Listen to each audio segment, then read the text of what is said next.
Rory Lewis is with us. We've just had a weekend away camp together, bonding session. Who'd you room with? Luke Polson and Shane Whitelaw for the first night. And out of those two, who would you more than likely want to room with again as preference to the other? probably big Luke Polson. He's pretty quiet, keeps to himself, doesn't have a lot to say, and just, he's there to get the camp done. Shane Whitelaw, you're playing down. What was the problem with Shane? Shane, on the other hand, it was pretty hard for Shane. It was his first time away without his mum, and he has a few accidents still, and his mum wasn't there to change the sheets in the morning, so I had to help him out each day. Was there any other legends born from the camp as far as the roomie from hell? Anybody else at all from the squad? New bloke, Big Andy. He's a hell snorer. I reckon you could hear him from about 3 campsites away. We're having a chat to Shane Whitelaw now as we're trying to get the guys from the camp a weekend away. I know who your roomies were, so what's your take on your roomie from hell? Who did you get the vote out of you three?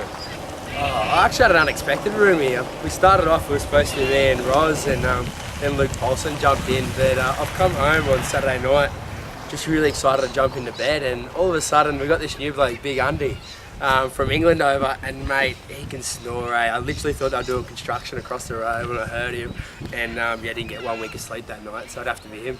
His name's Andy, but of course he's Andy.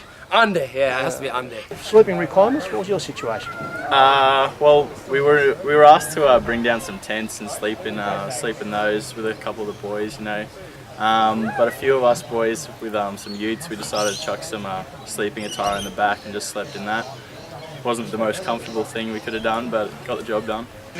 Now already we've heard a bloke whose name goes by Andy, of course Andy. Andy, yeah, he's fresh at the club from Wigan, I do believe.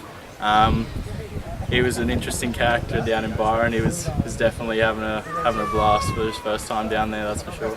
A dirty weekend down there with a lot of the new boys down in Byron Bay. Rooming wise, what sort of accommodation did you have, and who did you room with? I roomed with a bloke called Kobe Ned.